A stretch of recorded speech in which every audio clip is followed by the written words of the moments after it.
Hello, I'm Rane. And I'm Jo. And this is the Flow Artist Podcast. Together, we speak with extraordinary movers, thinkers, and teachers about how they find their flow and much, much more.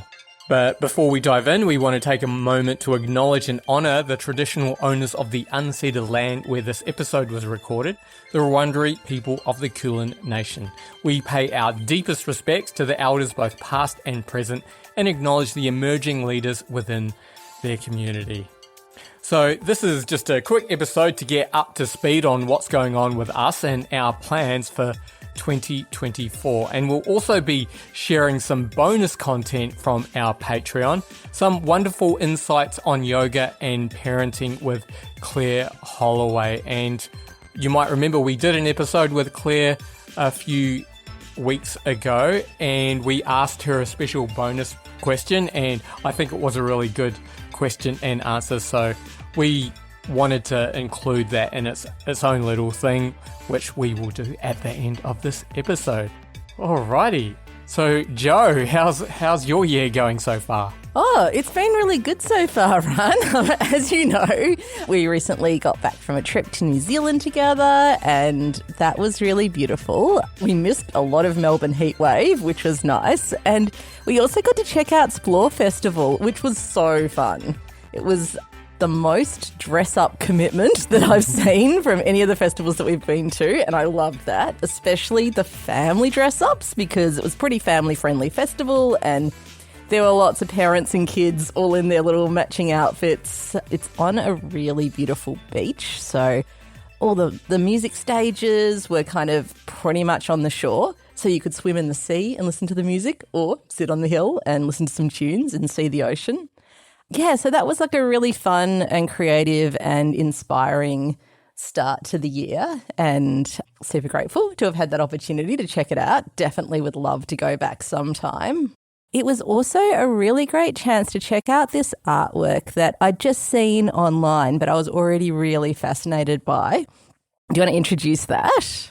So was that Wharenui Harikoa that we went and saw in Waikato Museum? That was really cool. You probably want to talk about that. Yeah, I wanted you to say the name though. So it's by Lissy and Rudy Robinson, who are some Māori 3D crochet artists, and it's a big installation. So Wharenui, is that a traditional meeting house? Yeah, so Wharenui, Whare means house and nui means big, so it's a big house, and it was a rather sizable room. Yeah, and like a lot of the crochet installations were deities and also people from their own lives who they were grateful for and inspired by. The translation of the name means House of Joy, and it was in these really bright, vibrant colours, and to protect the artwork, you weren't allowed to touch the sculptures or the walls, but traditionally you would take off your shoes anyway, and in this particular installation,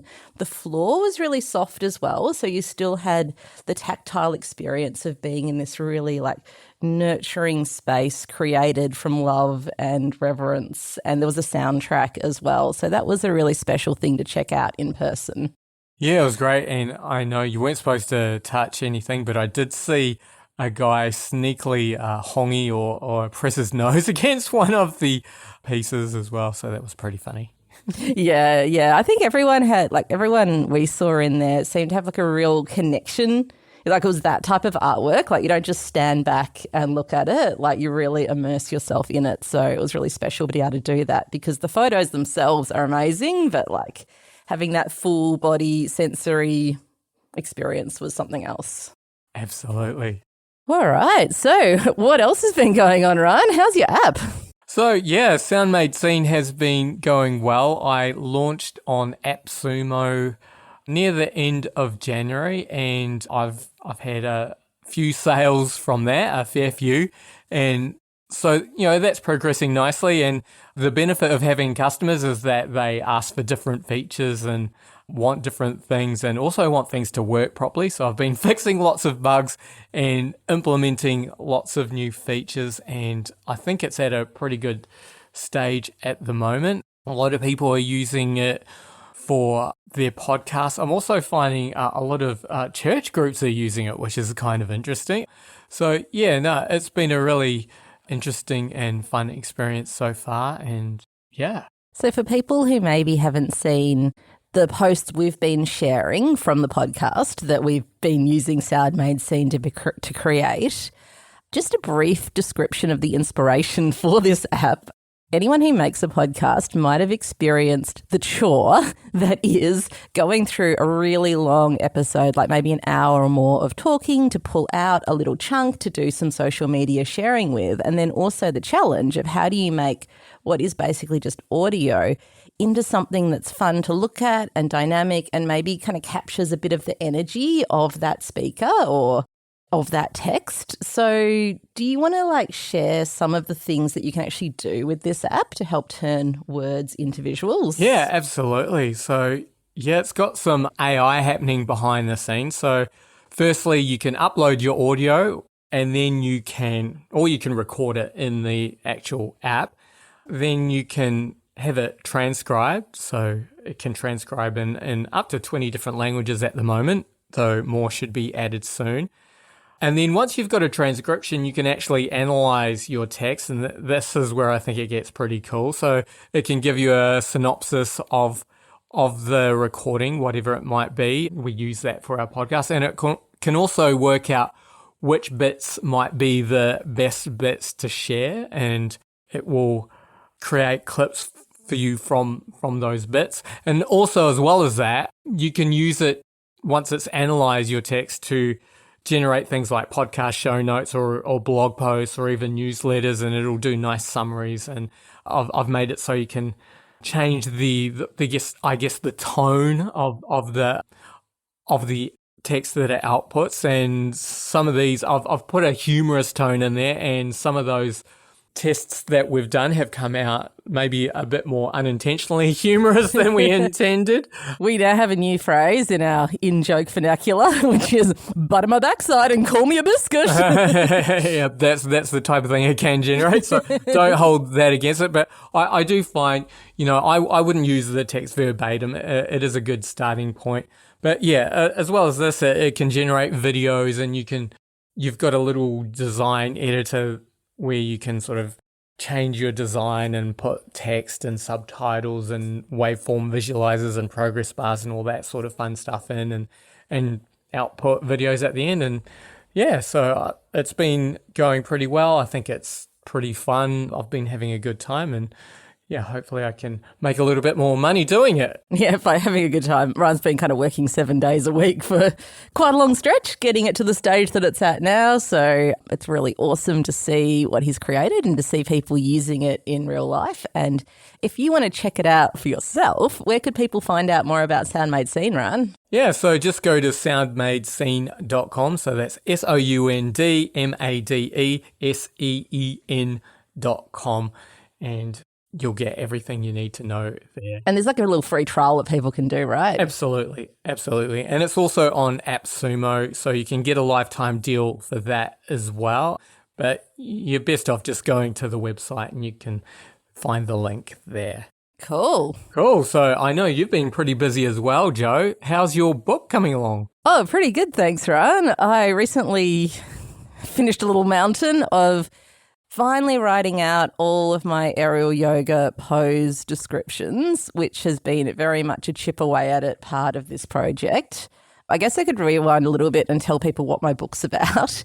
It's a non-fiction book about aerial yoga. So it's called 8 Limbs of Aerial Yoga, Adapting Practice for Accessibility, Neurodiversity and Physical Support. And it's really inspired by all of the things that I really love about aerial yoga, mainly the ability to make the physical but also emotional and even spiritual benefits of yoga accessible for more people with the support of the fabric. But a lot of it is stuff that I don't necessarily see shared online. And I know that a lot of people are not finding is covered in their own aerial yoga teacher training. So a lot of aerial yoga trainings, they're quite short and it's more about just this is how you use the hammock and these are the poses. So there's not necessarily a lot of room to how you bring yoga philosophy into all of this. And I do find that the aerial yoga hammock creates space for meditation in a really beautiful way. So that's something that I did really want to emphasize. I'm just really fascinated by sensory processing, and there's lots of opportunities for that with the fabric, whether it's a deep pressure feeling or being able to work with your vestibular system in different ways by going upside down or spinning or swinging, or even just using the hammock to hold on to make standing poses more accessible.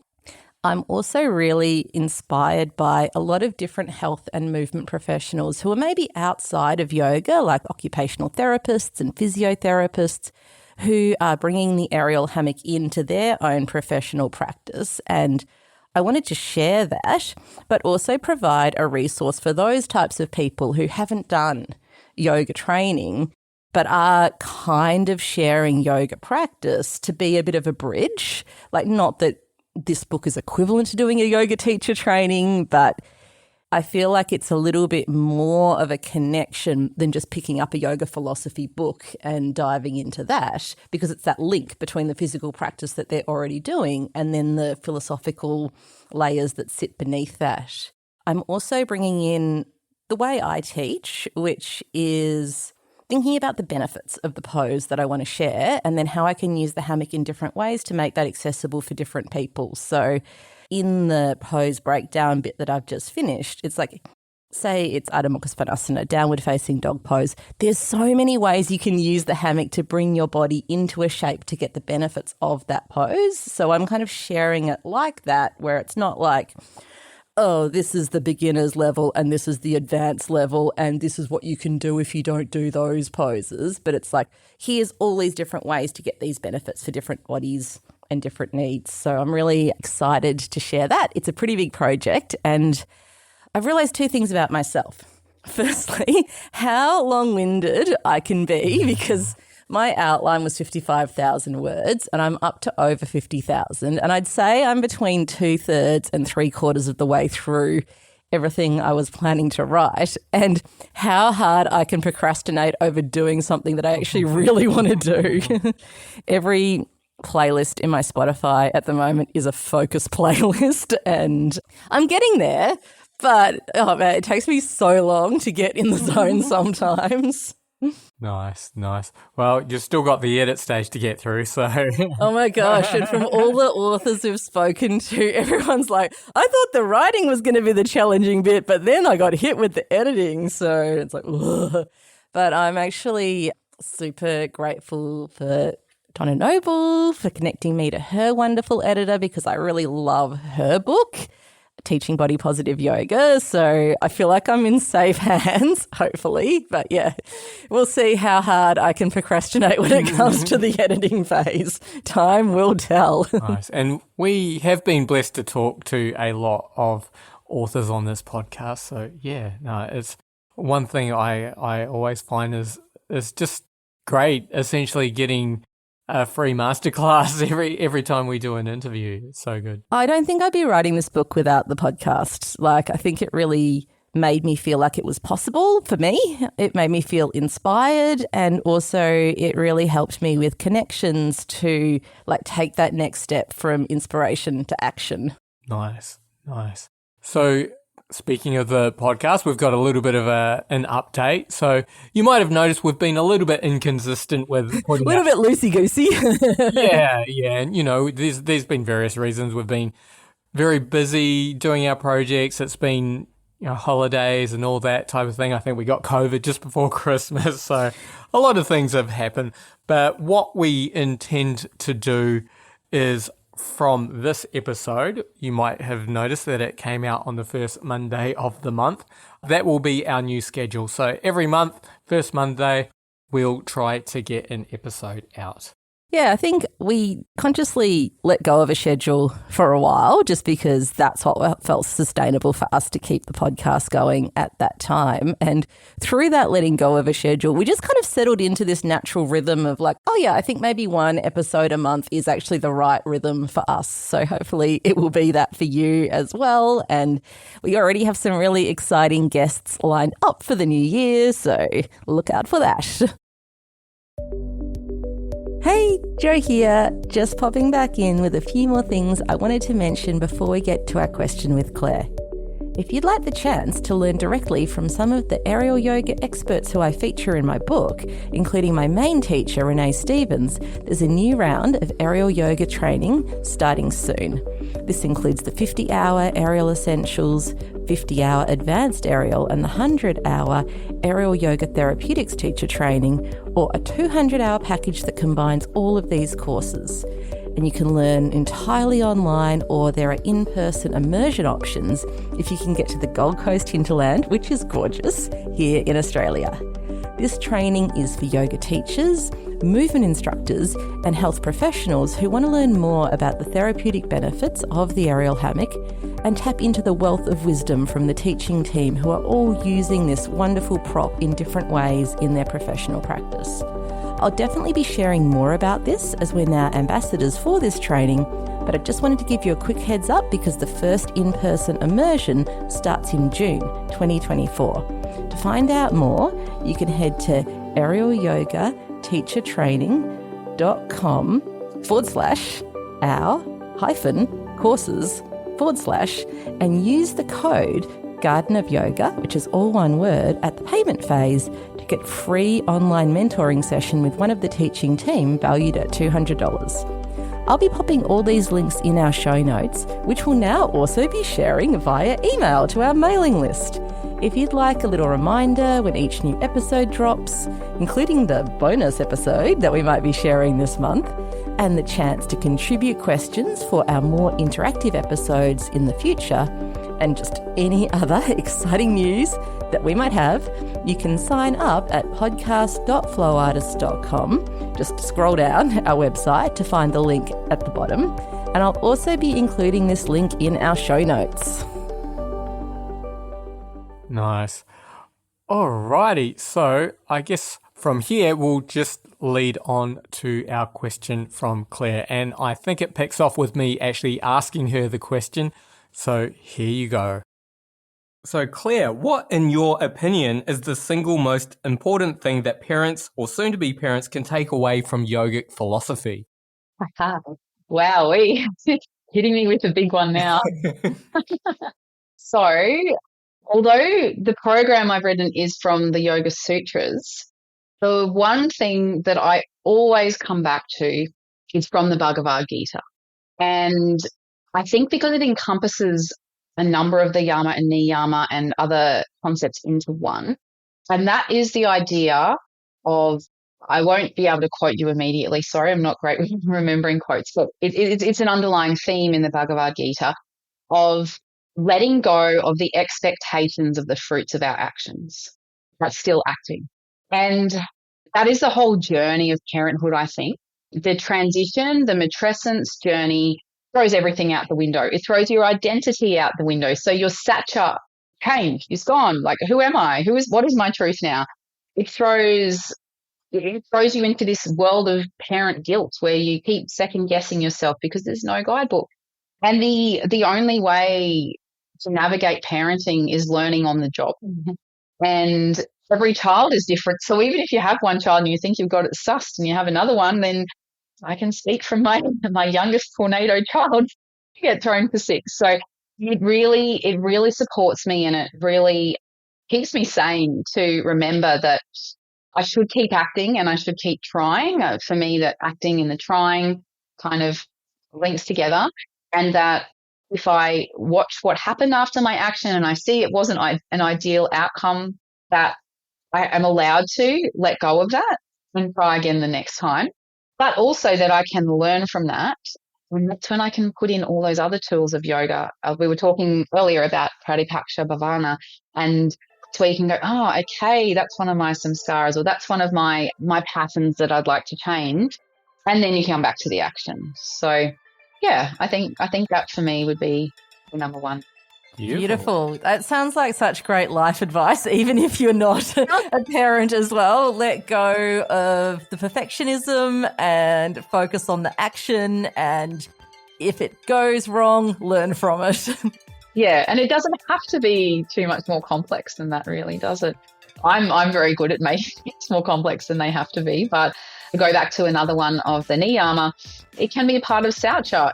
Although saucha is purity, I also like to think of it as simplicity. So we don't have to make things too complicated. And part of that is letting go of the over questioning of ourselves as well. Beautiful. Thank you so much for that wisdom you just shared. All right, well, thanks so much for listening. If you'd like to hear more from us, you can find me on Instagram at Rane Loves Yoga and Joe at Garden of Yoga, or you can learn more about our studio at gardenofyoga.com.au. If you'd like to practice with us, we do regular in-person and Zoom classes, or you can get this amazing lifetime access deal to our online library of over 240 classes for just $89. Special thanks to our Patreon supporters. Your donations help us cover editing and hosting costs, and we appreciate you so very much. We'd like to express our gratitude to Ghost Soul for granting us permission to use their track, Baby Robots, as our theme song. Be sure to check out ghostsoul.bandcamp.com to discover more of their awesome music. Once again, thank you so much for spending your precious time with us. We appreciate you more than words can express. He aroha nui maua kia koutou katoa, sending you big, big love.